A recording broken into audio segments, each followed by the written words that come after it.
komunis Pak ya, kata orang komunis yang tidak bisa dijangkau panca indera itu tidak ada. Tapi giliran ya ditanya kalau otak, kalau akal ada nggak Pak? Bapak yakin nggak ada akal? Akal kelihatan nggak? Belah mana adanya akal? Di pala itu mau otak. Di mana akal? Bapak yakin nggak ada akal? Kelihatan nggak akal? Kagak. Kalau kata orang komunis, sesuatu yang nggak dijangkau panca indera nggak ada.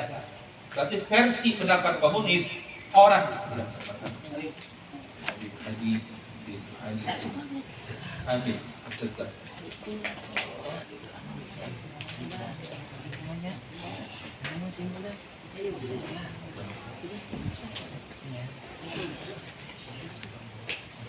Berarti kalau merujuk pendapat orang komunis yang nggak bisa dijangkau panca indera, berarti akal ada apa nggak ada? Menurut orang komunis, kalau nggak bisa dirasa lima panca indera, berarti akal ada apa nggak ada? Berarti orang komunis kagak ada? Pantesan? Saya yang bilang pantesan PA. Ini angin. Saya mau nanya, ini kipas angin menghasilkan apa ini? Angin. Anginnya kelihatan nggak? Kelihatan nggak?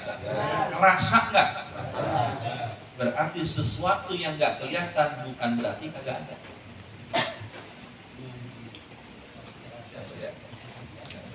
Ustaz Abdul Aziz Binom, Ustadzul Kabir, kelihatan nggak dia? Nggak kelihatan. Ada nggak dia? Ada nggak? Ada. Bukan di sini tapi. Itu. Nggak adanya beliau, nggak kelihatan sama kita, bukan berarti beliau kagak ada. Ada, cuma nggak kelihatan sama kita. Allah itu maujud, maujud, tapi tidak bisa dijangkau oleh lima panca indera. Ini mukadimahnya begini sih, tapi kosong. Ya luar biasa. Wa tanazzaha an ayyukayyifahu at-takhminu wa tahdidu wal qasru wal qiyas. Selain disucikan dari jangkauan lima panca indera, Allah pun disucikan dari yukayyif. Yukayyif itu gambaran. Kayak tadi itu kaifah, bagaimana rupanya Allah. Allah nggak mungkin bisa digambarkan. Seliar-liarnya pikiran kita, Pak. Setinggi-tingginya khairan kita, Allah bukan itu. Mau bayangin kayak apa gua Allah, seliar-liar pikiran kita, bukan itu. Karena akal ada batasnya, Allah nggak ada batas. Satu. Wat takhmin, apa takhmin itu perkiraan, sangkaan, dugaan, diduga-duga, nggak mungkin Allah bisa diduga-duga. Ini pantasnya mah Allah adanya di aras ini. Allah adanya di aras, lagi duduk di singgasana kursi. Oh, makhluk. Itu takhmin namanya, perkiraan, nggak mungkin. Itu begini, kalau Allah duduk di aras, pertanyaannya, arasnya segede apa? Wasi'a kursiyuhus sama wal ardh. Luas kursi Allah itu seluas itu berarti panjang kali lebar ya. Panjang kali lebar sama dengan luas. Berarti panjang kali lebar sama dengan luasnya kursi itu seluasnya bumi dan langit. Kursinya segitu, Allah segede apa? Ini kursi. Kursi sudah gini, yang duduknya segede apa? Kayak gini adanya ini. Kegambar kan jadinya? Lama-lama nih kalau ngegambarin kursi, nanti lama-lama ngegambarin yang duduk di kursi. Itu takhmin namanya. Nggak boleh di akidah Ahlussunnah wal Jamaah model begitu. Ya. Kemudian wat tahdid, pembatasan. Yang dibatasi kita. Hidup di dunia dibatasi oleh umur. Kita mah dari lahir, bocil, remaja, pemuda, dewasa, tua. Iya. Lain yang udah nikah. Iya. Iya nikah. Sampai kita meninggal dunia dibatasi oleh umur.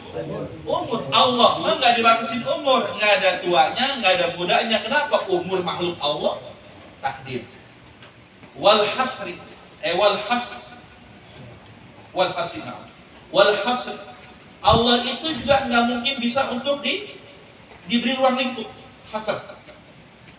Allah itu dikasih gini kalimat.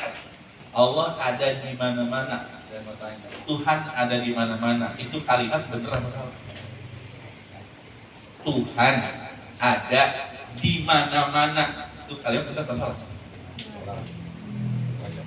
Nah, kalimat Tuhan ada di mana-mana berarti Tuhan menempati utara, selatan, timur, barat, kanan, kiri, atas, bawah.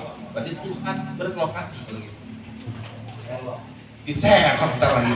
Sherlock ntar lokasi Tuhan. Nah, kan ngaco jadinya.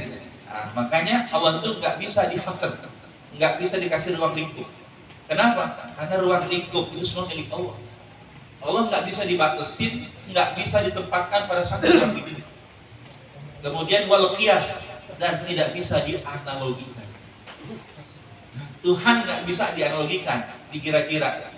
Ini pantasnya nih ya, kalau kita manusia nih begini nih, ada tangannya, ada matanya, ada kupingnya, pantasnya sama Tuhan nih yang maha berbicara, ada mulutnya. Iya, analogi. Kalau Allah itu maha melihat, pantasnya ini Tuhan sebagaimana kita melihat dengan mata, Tuhan ada matanya. Iya, analogi batil, kias batil. Maka Tuhan kita Allah Subhanahu Wa Taala suci dari begituan. Nggak bisa diperkirakan, dibatasi, diberi ruang lingkup, dan nggak bisa dianalogikan. Jelas ya? Lanjut. Wa azza an tahwiyahul jihad usittu au yakunu lahu biha tamas. Berikutnya, tidak bisa Tuhan itu dibatasi dengan 6 arah mata angin. 6 arah mata angin. Ada 6 ya? 6 arah. Betul ada 6? Coba sebut tidak 6. Barat, timur, selatan, utara, barat, laut. Oh, Pak Guru. Nggak salah ini. Usai serba bisa emang. Karena belum orang lama Pak. Dari sejak zaman Rasul sudah ada. Rumawi.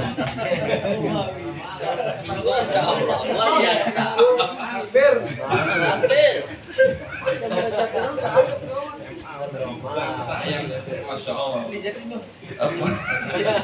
negara superpower pantas pinter gitu. Nah, gitu ya. Jadi nggak mungkin Allah ada di 6 arah mata angin, dan nggak mungkin pula Allah bersinggungan dengan arah itu. Hatta begini Pak, ini sedikit kita ngaji ini karena masih anak tauhid ya. Ketika nanti akidah Ahlussunnah wal Jamaah sepakat bahwa nanti penduduk surga akan mampu melihat Allah. Oleh Nabi dituntun logika berpikirnya para sahabat biar gampang ya. Maksudnya melihat Allah itu bagaimana sih? Nabi digambarin, tuh lihat tuh bulan purnama. Lihat bulan purnama, nanti kalian bisa mandang Allah seperti bisa melihat bulan purnama itu.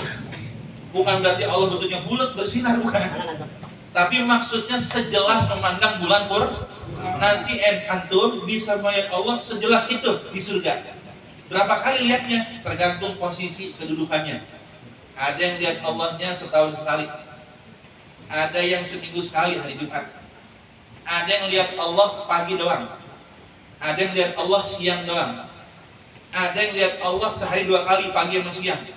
Ada golongan manusia yang setiap detiknya selalu melihat Allah Subhanahu Wa Taala.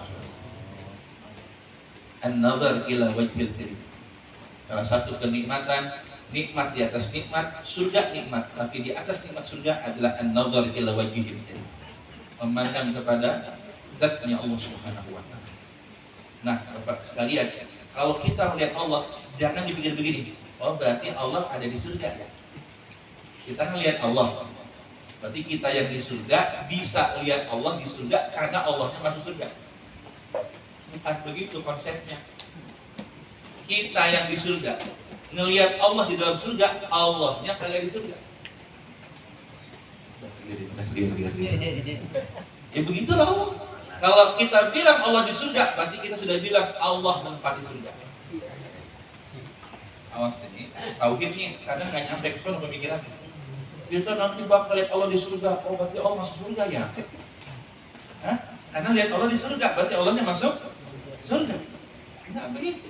Ahli surga lihat Allah di surga, tapi Allahnya kagak di surga. Kok bisa? Buat Allah yang kagak bisa. Yang jelas nanti penduduk surga selain melihat Allah bakal nonton prosesi ya penyiksaan ahli neraka. Jadi nanti Pak antara surga dan neraka itu transparan. Ahli surga bisa nonton ahli neraka bisa nonton ahli surga, transparan. Kalau ahli surga lihat ahli neraka tambah syukur. Alhamdulillah untung gua ngaji di Buya. Untung ngaji di Buya masuk surga. Alhamdulillah. Amin. Pas Buya di surga lihat ada muridnya. Murid gua di neraka. Kata Buya. Wah di situ dia. Ternyata tuh murid yang kalau beres ngaji suka ngegosipin guru gitu. Yang ahli neraka lihat yang di surga Pak supaya apa? Tambah siksaan. Ya laitani. Coba dulu gua sholat. Coba dulu gua ngaji. Mungkin gua seenak itu kali ya. Orang ahli neraka melihatnya ahli surga tambah sakit hati. Tambah sakit hati, gua malah lagi disiksa, belum enak-enakan di sana gitu. Makan durian. Iya. Apa sih itu? Tidak hanya.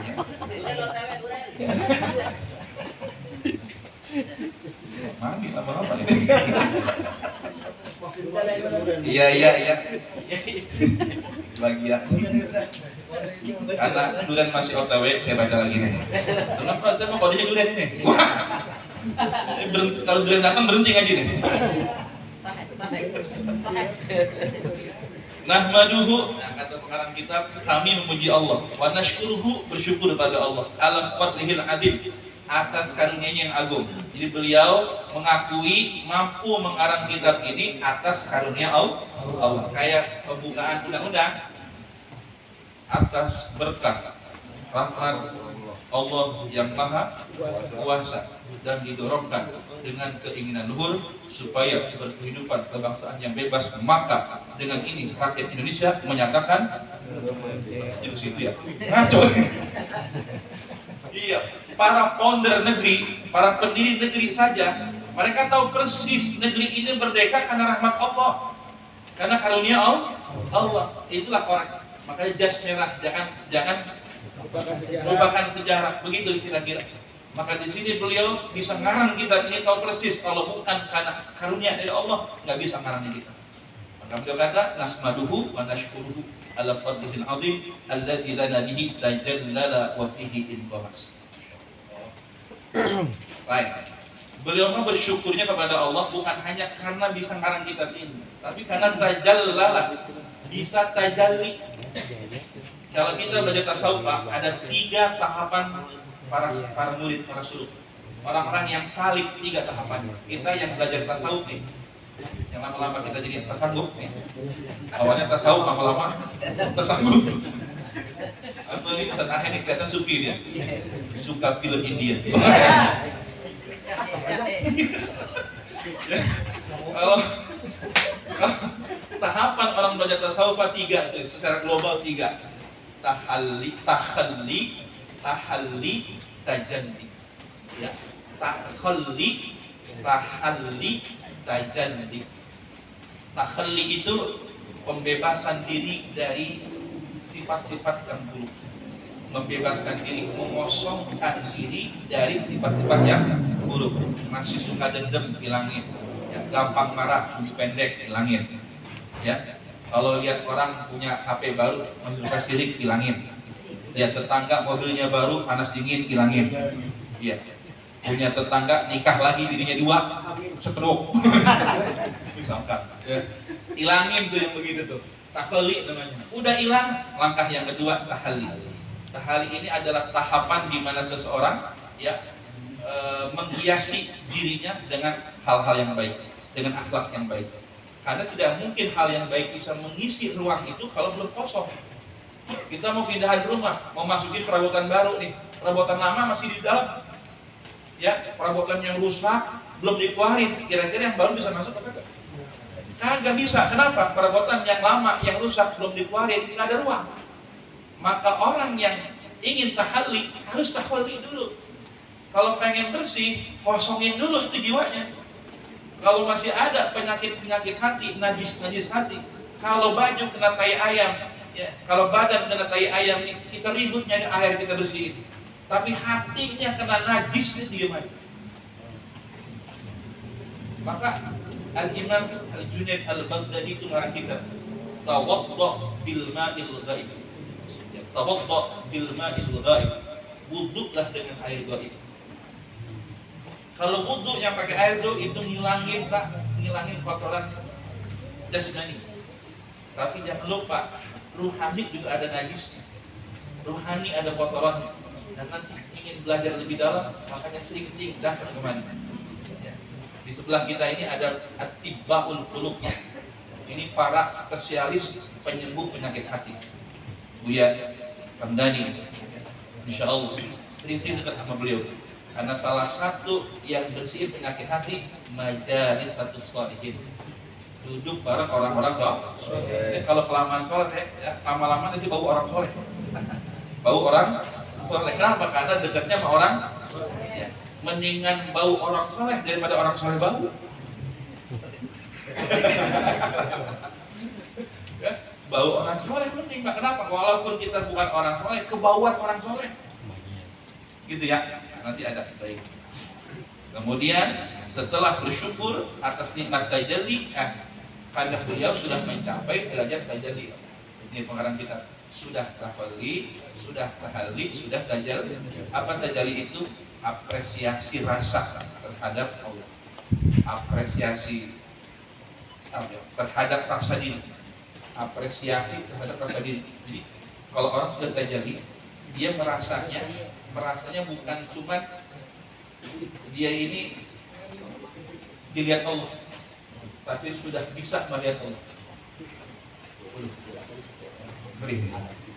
Iya, ngeri. Iya, maksudnya gini, dia bisa ngelihat Allah di balik makhluknya. Walaupun dia mandang Ustaz Rusli, tapi di balik Ustaz Rusli ada siapa? Nah, orang-orang yang tajalli udah mandangnya bukan Rusli lagi. Mandangnya udah ke Allah. Kalau itu yang dialami oleh Syekh Siti Jenar yang kebablasan. Saya katakan kebablasan apa? Dalam artian beliau melisankan amalan hati yang harusnya dirahasiakan tapi dilisankan. Man kali kaulo wihdatil wujud.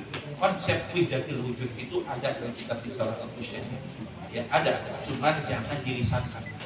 Ini beliau. Baik.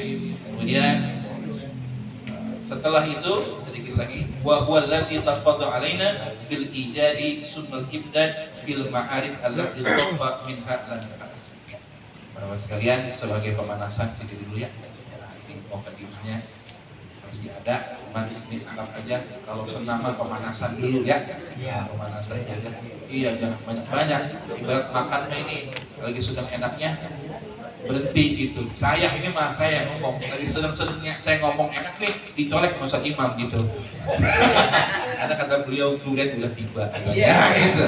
Lagi berjalan ini Guru. Oh masih jalan. Karena jalannya mah udah deket ya. Jadi kan nanti gua habis doa durian datang gitu ya. Saya rasa cukup demikian. Semoga ada manfaat berkah bagi kita semuanya. Ihdinas siratal mustaqim wa la minkum. Assalamualaikum warahmatullahi wabarakatuh. Waalaikumsalam warahmatullahi wabarakatuh.